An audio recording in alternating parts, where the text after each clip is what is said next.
Let's get it going on a Tuesday morning on KCMO. I'm still not buying the Chiefs and the Royals just jumping to Kansas. I'll explain why here in a moment. First, we do have a severe thunderstorm warning as we get the show started for Wyandotte County, Johnson County, and Jackson County. So these storms blowing through right now. This is until 6:15, so 10 minutes away is when this expires.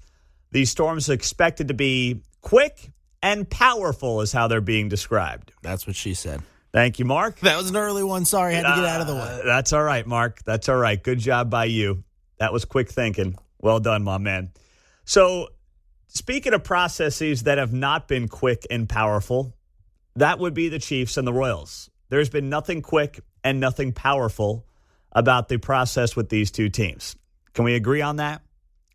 And yesterday, Kansas Senate President Ty Masterson was on this show, and he gave us an update. Now, I didn't know what to expect. I didn't think that he was going to give us what he gave us.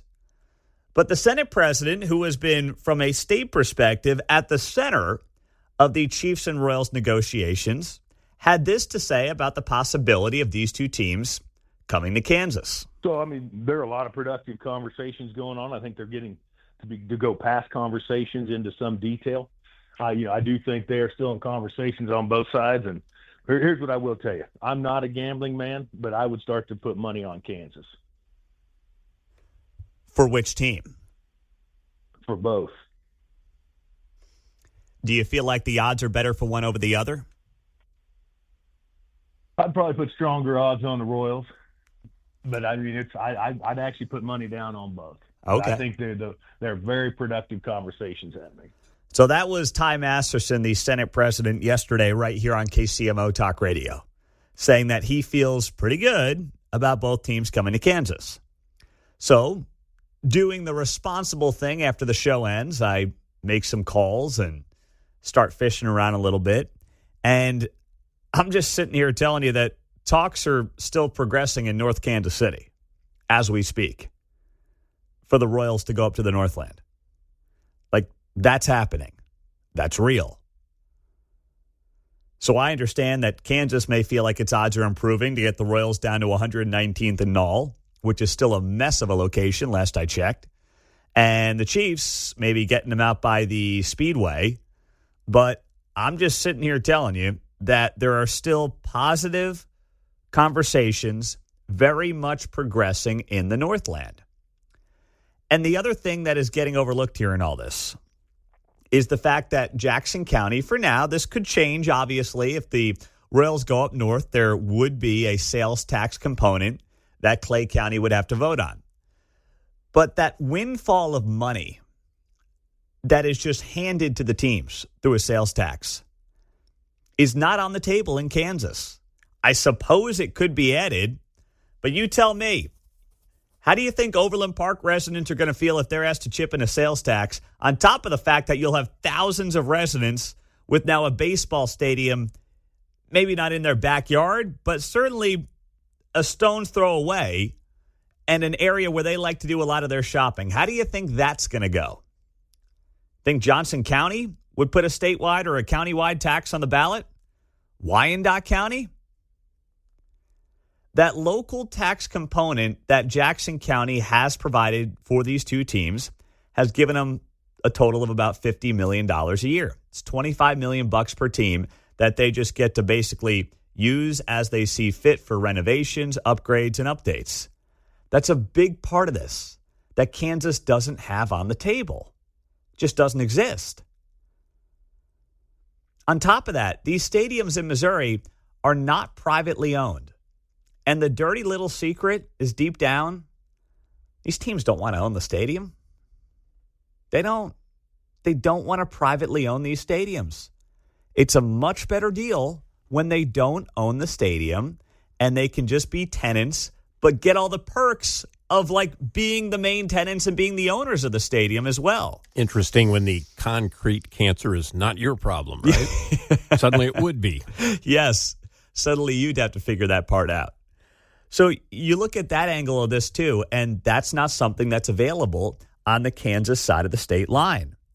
That money coming in is just a waterfall from the sales tax. And, then you get to spin off a bunch of it for things like revenue and for operations and maintenance. Well, if you build your own stadium in Kansas and suddenly in, 5, 10, 15 years, you got to start making repairs based on how the deal is currently set up with the Star Bonds, that's on you.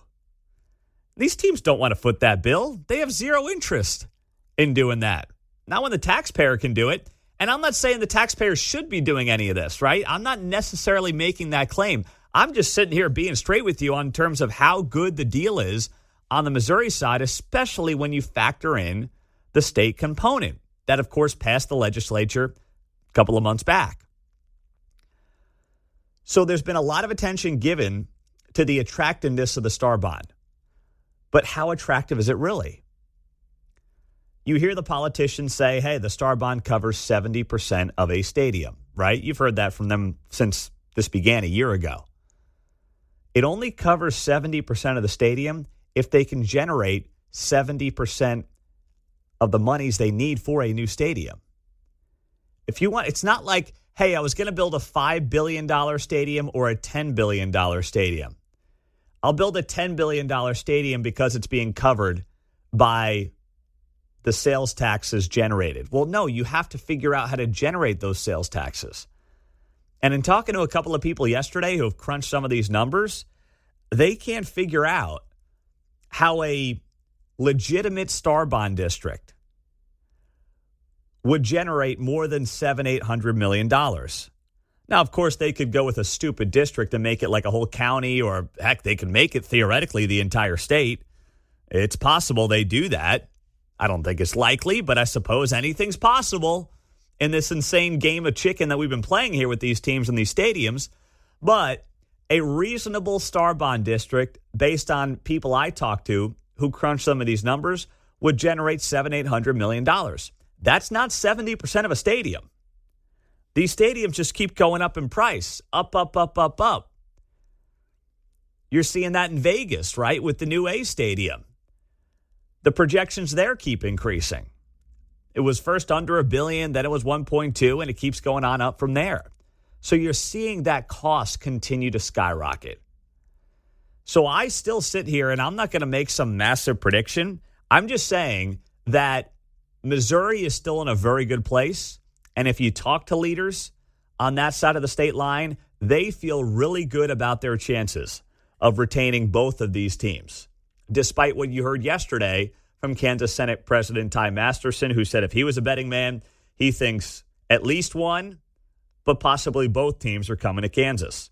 913-408-7957. Sarah is in Wyandotte County. Sarah, good morning. Go ahead. Good morning. So I kind of think we might lose the Speedway and that the new stadium will go in there. It'll be fine, Sarah. I wouldn't sweat it. I wouldn't sweat losing that Speedway. What makes you think that?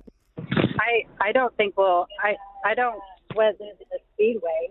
I think it needs to go. I mean, I've lived here for 10 years. My husband worked security out there during the races.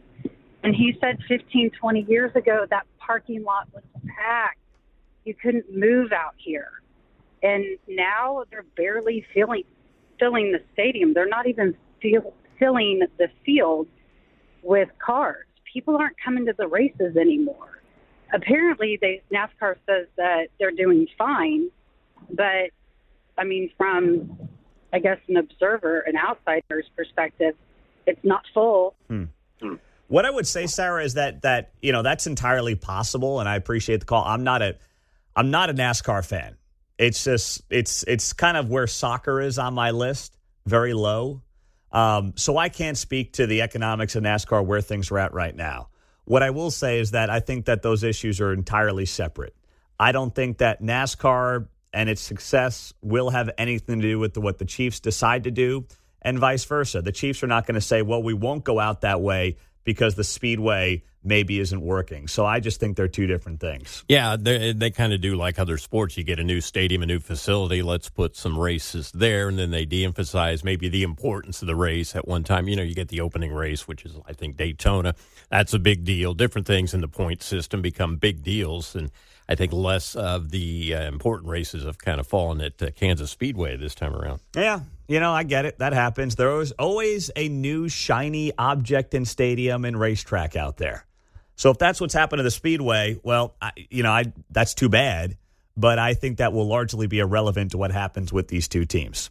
Coming up next on KCMO Talk Radio 95.7 FM, we are always streaming on the KCMO Talk Radio app. What are some of the world leaders saying about their trip to D.C. yesterday to meet with President Trump and Zelensky? Well, this one's going to have people all worked up. We'll share it with you next. The only thing hotter than Kansas City yesterday was Donald Trump in the White House just putting on a show with Zelensky and these European leaders. And Putin had to be sweating yesterday. Yesterday was an absolute home run if you want to see a potential end to the war in Ukraine. I don't know who's possibly against that at this point, but I'm sure that some will find a way to be against what happened yesterday at the White House, which was an incredible step in the right direction. Not a done deal, right? We're still just in the early process here, and we're just getting through the talks, and we understand there's a lot that can happen between now and a peace deal. But if you're not watching what's happening on the world stage the last few days and saying, that's actually pretty good. Trump's actually doing pretty well. If you can't come to that conclusion, but you spent the last years waving a Ukrainian flag outside your house and having a Ukraine pin on your suit, then I'm not sure I can help you. Because if you want to see lives saved, if you want to see this war come to an end, which every decent person should want to see based on, the million deaths and hundreds of thousands of injuries based on reports that have happened between both of these countries. If you want to see that, then you have to be applauding yesterday at the White House.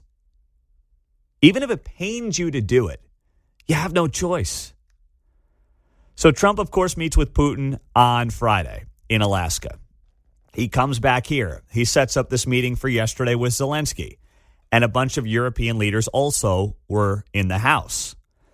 Now, depending on what media you wanted to trust going into the meeting, you either believed that Trump invited them or you believed that they were going to make sure Trump didn't screw Zelensky into some bad deal to help his buddy Putin. Well, if that's what you were buying yesterday going into the meeting, you were sorely disappointed. Because the world leaders got up there and in a press conference that was held late in the afternoon, they clearly signaled that where they're at today, the process and the steps that they have gone through to get to where they were yesterday and further these conversations and hopefully bring this war to an end is in large credit and courtesy to the President of the United States. I mean, where else are you going to hear that? Here's Giorgia Meloni, Prime Minister of Italy, yesterday. Thank you very much, Donald, Mr. President, for hosting us today in this important meeting. And I think it is an important day, a new phase, after 3 years and a half that we didn't see any kind of sign from the Russian side that there was a willing for dialogue. So something is changing, something has changed, thanks to you. Thanks also to the stalling in the battlefield, which was achieved with the bravery of Ukrainians and with the unity that we all provided to Ukraine. And the reason why I mention it is that we also have to remind that if we want to reach peace and if we want to guarantee justice, we have to do it united. So that's why it's a very good day, the one we are in. You can obviously count on Italy as it was from the beginning. We are on the side of Ukraine, and we do absolutely support your efforts towards peace. That was the Prime Minister of Italy yesterday. Now, they understand it's also good politics for them to show up and kiss the ring a little bit and make sure that, they're making Trump look good in the media. I'm not denying that. At the same time, they also understand that they are further along in getting towards a peace deal between these two countries than they've been in 3.5 years. And it's pretty indisputable that the one person who has changed when you look at world leaders throughout this process is our leader here in the United States. And that's going from the last guy, come on, man, to this guy. Such a nice man. That's the difference. The respect that is garnered on the world stage is something that you did not see under the prior administration, and you're getting it right now, and we're watching it play out in real time. And there were a lot of different memes going around yesterday. Even Zelensky and Trump were awfully chummy yesterday, were they not? Oh, man, that was fun to see. And I saw a couple of memes like how it started, and it's Trump yelling at Zelensky in the Oval Office a few months ago, and how it's going, and it's Trump with his arm around Zelensky yesterday, and the two of them smiling at the cameras. I mean, that is a great example of how, first off, Trump didn't hold the old meeting against Zelensky yesterday. He's just like, hey, that's in the past. Let's get a deal done. Let's move the ball forward. Let's get your people safe and secure. And let's squeeze Putin here a little bit. And that's what Trump's trying to do. Yesterday was not a good day for Vladimir Putin. And I know a lot of people said that Putin won the weekend. He didn't win the weekend. Trump came out of that. Sure, he didn't have a ceasefire, but he was moving the conversation forward. Zelensky was like, fine, I'll meet with you. The European leader said, we'll come as well. And Putin is the guy who has had himself a really bad few days. Steven's in KCK. What's up, Steve? Well, Pete, I think the Nobel Peace Prize was secured yesterday. Oh, let's not get ahead of ourselves, Steve. It's early. It's early, okay? It's like handing out a World Series trophy in the 7th inning. Easy does it. This was a grand slam, a home run. Even the tenor of the liberal newscasts. I mean, this was the proof that the USA is back in charge of the world.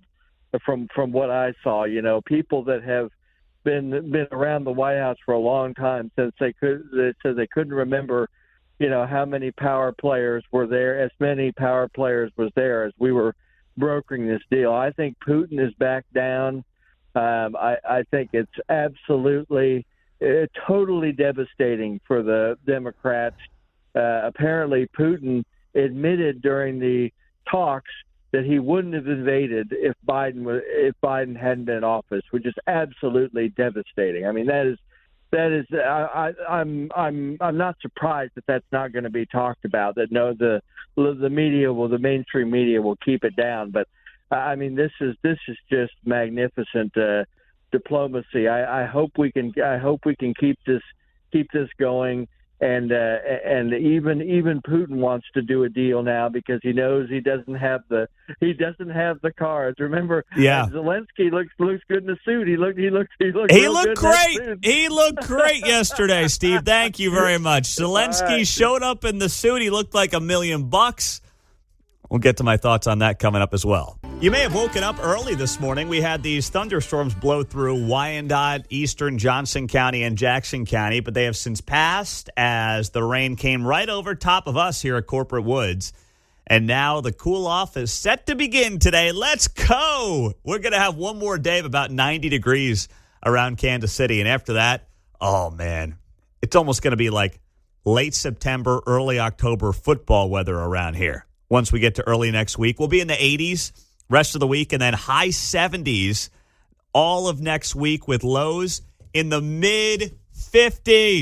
Let's go. Yeah. Oh, my gosh, that's going to feel good. Hoodie weather coincides with the football weather, so I'm excited. Jeez, I can't wait. It's going to be so good. So good. And I got a big birthday coming up on Sunday, fellas, so think of something good for me, all right? All right. All right. I know the kids, they've been talking about it all week. They're getting me hyped up. I can't wait for the handwritten birthday card that's just a bunch of scribble. It's going to be great. Fantastic stuff. Last night, besides the fact that I was just all in on this incredible meeting at the White House that I'll get to momentarily, we had an all-out game of basement basketball at our house, and the 6- and 4-year-old were just on cloud nine. They were loving it.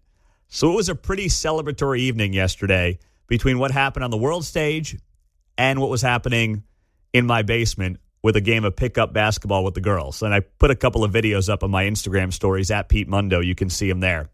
But it was intense. Not as intense as the White House meeting, but it was intense. And yesterday, as I was watching the meeting unfold and listening to Vince Colonnese, who's on 11 at 2 here on KCMO, he had on KT McFarland. I had her on when I was filling in for Guy Benson last week here on KCMO and on the Fox News Radio Network. And I've never had her on my show here on KCMO. I'm going to try to get her on soon because she's really good.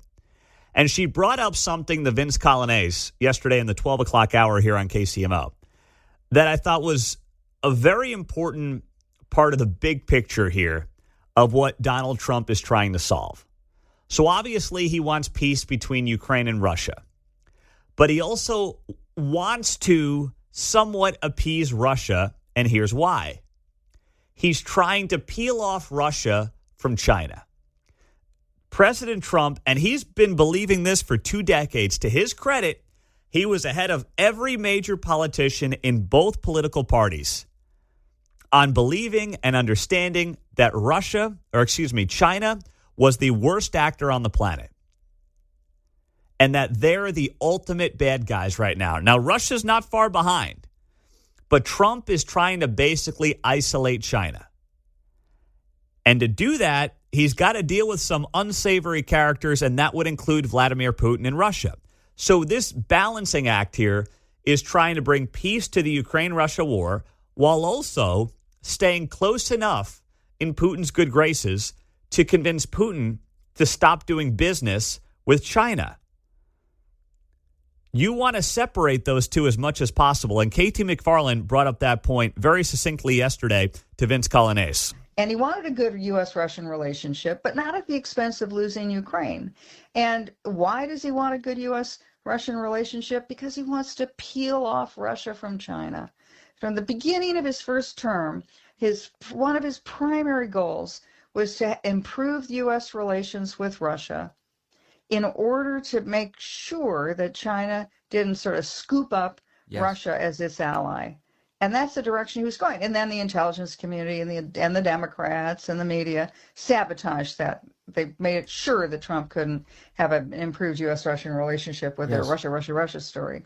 So we're back to where we are. And if President Trump manages to pull that off, oh my gosh, it resets the geopolitical chessboard. It resets the geopolitical chessboard.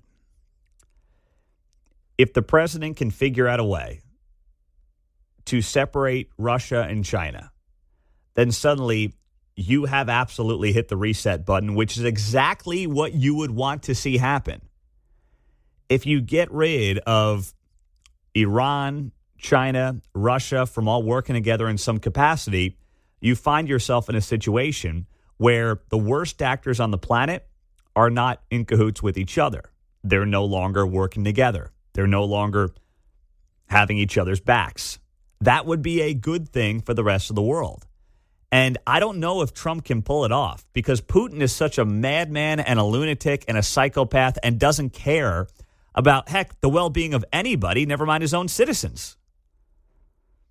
Last night, he threw a little hissy fit. He was launching he was launching bombs, not nukes. He was launching bombs at Ukraine after this meeting at the White House. We know he has nuclear capabilities, and that's the other scary part with this guy. You just don't know when he decides to use it because he clearly doesn't have a care in the world for anybody. Yesterday was not a good day for Vladimir Putin.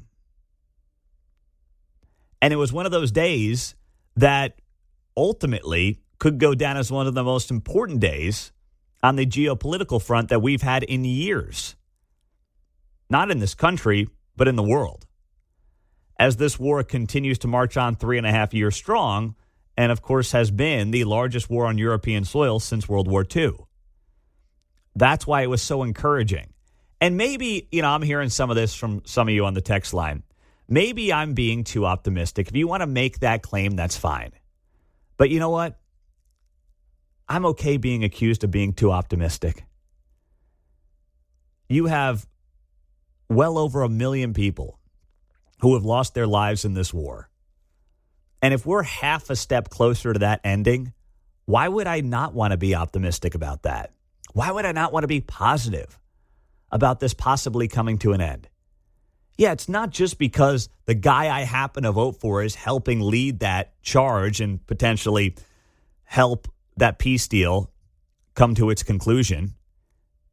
That's a small part of it. It's also the fact that we have spent hundreds of billions of dollars on this war, money we don't have. I really don't want to do that anymore. I don't think the taxpayers want to do that anymore. They shouldn't want to do that anymore. And then just the human nature of loss of life that we've seen from this war. I'm not sitting here making any major guarantees, but we are closer today than we were a week ago, a month ago, or a year ago. And that is something we should celebrate. Now, the President of the United States is currently on Fox checking in with the team there. Let's take a listen to what he's saying. He called me this morning, sir, would you do an interview?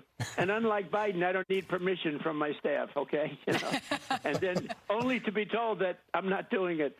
But Charlie endorsed me about a year before, I think, and he puts it up on his site. You know, it's still not checked. It's still on his site. I endorsed President Trump before he even ran. So I always like a guy like that, I must tell you, you know. Now, well, Lawrence is going to be a superstar, but he was a little later to the game, in all fairness. Lawrence. Well, it's a lot more crowded these days than it was back then. It's pretty but, Mr. crowded. President, what kind of assurances do you feel like you have that going forward and, you know, past this Trump administration, it won't be American boots on the ground defending that border? Well, you have my assurance, you know, I'm president, and I'm just trying to stop people from being killed, Charlie. Look, they're losing from 5,000 to 7,000 people a week in that ridiculous war that should have never happened. If we had a normal president, not even a great president, if we had a normal president, it wouldn't have happened. But we had a guy that didn't have a clue. And they're losing, think of it, 5,000 to 7,000 a week. So even these guys, they'll say, okay, let's meet next week. I say, you can't meet next week.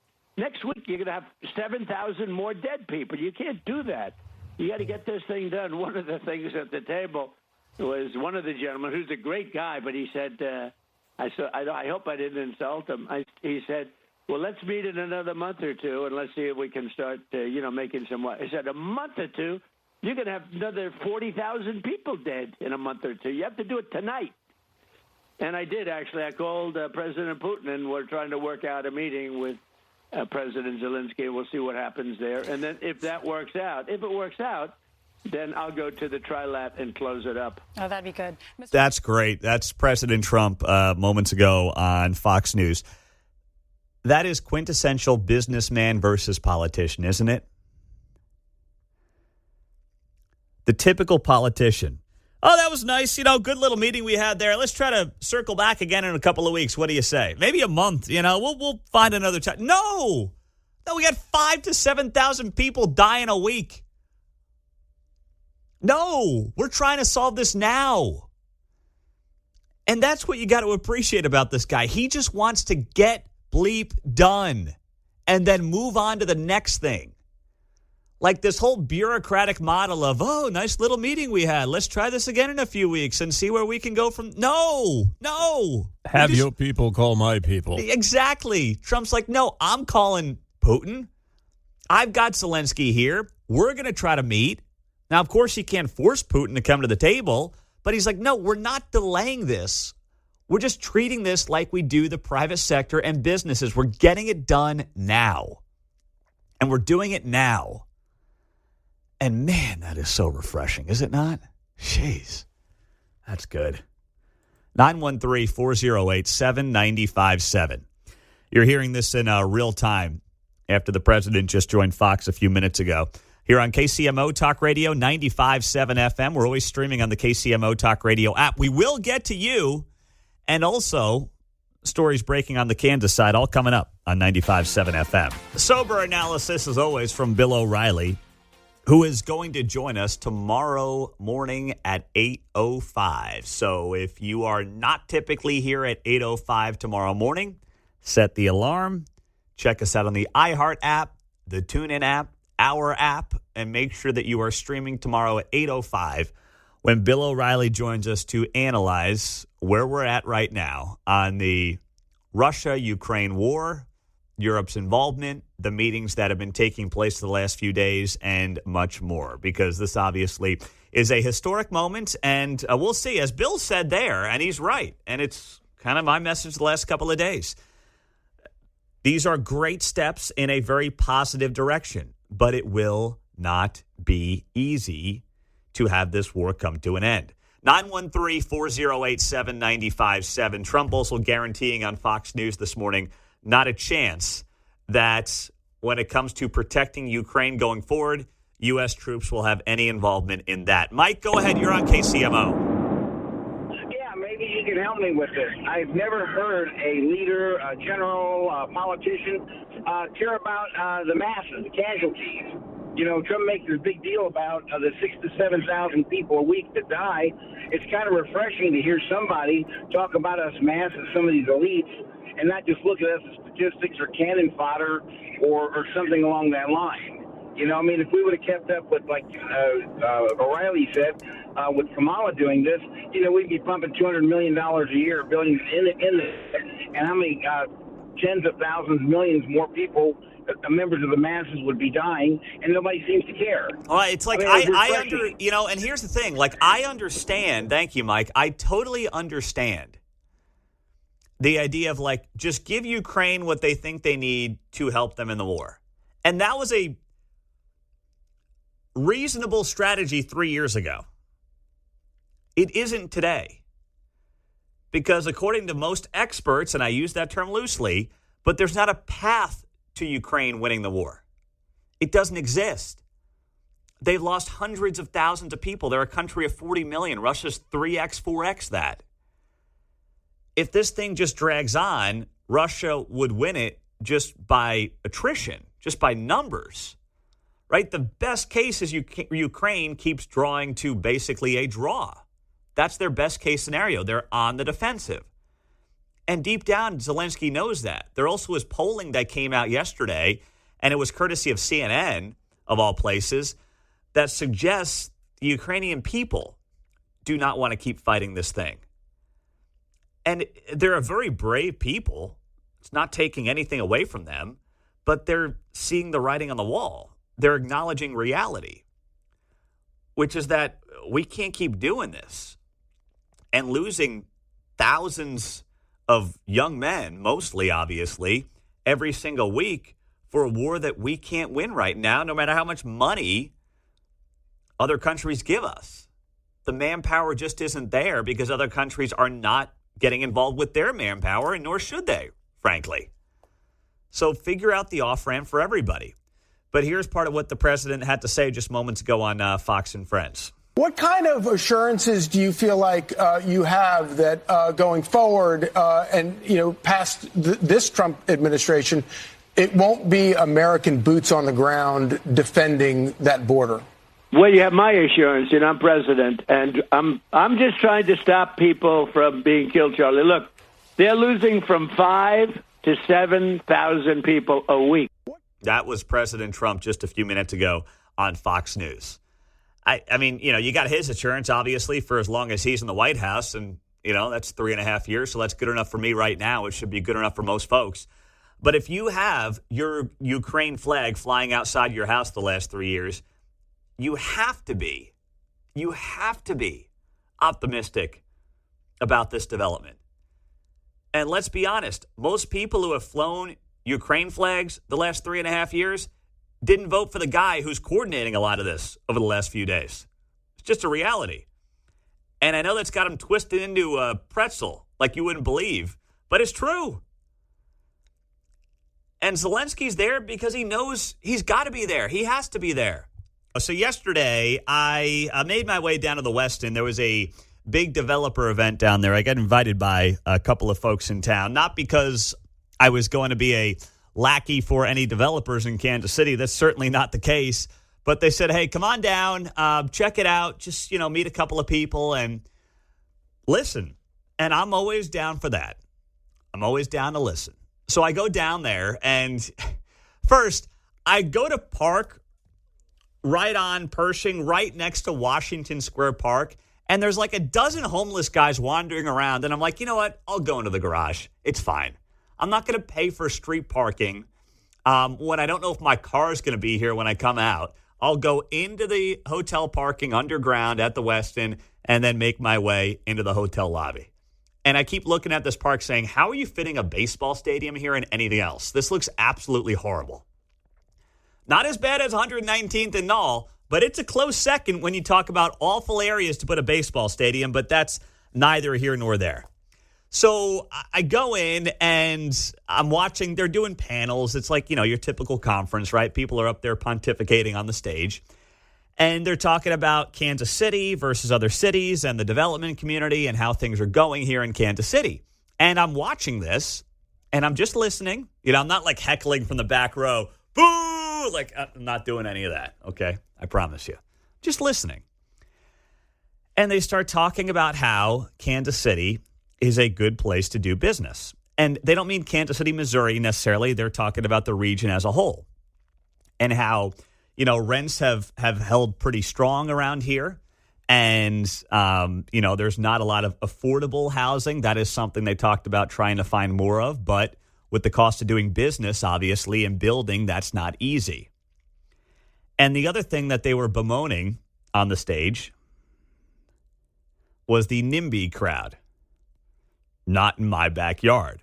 That's the acronym. And I thought, boy, they're taking direct shots at folks in Prairie Village. They're taking direct shots at people in parts of maybe Leawood, Overland Park. You can take a shot at me if you want. If you want to put me in that crowd, that's fine. And the other acronym that they used that I never heard before was CAVE. And they call it Citizens Against Virtually Everything. That was the other acronym that came up on that stage. And I said, hold on, guys. Now, this is me talking to myself now because I'm not going to start heckling these developers from the back row in a room of 250 people. What would you do, Mark? Boo! I'm not going to do that. Trust me, I'm not looking to go down that road. But I'm like, pump your brakes, guys. When's the last time any of you guys put a big old multifamily 6-story complex in your backyard? All right, it's easy to be like, yeah, the not in my backyard crowd is really getting in the way of our development. You put it in your backyard, come back and talk to me. All right, tough guy? Okay?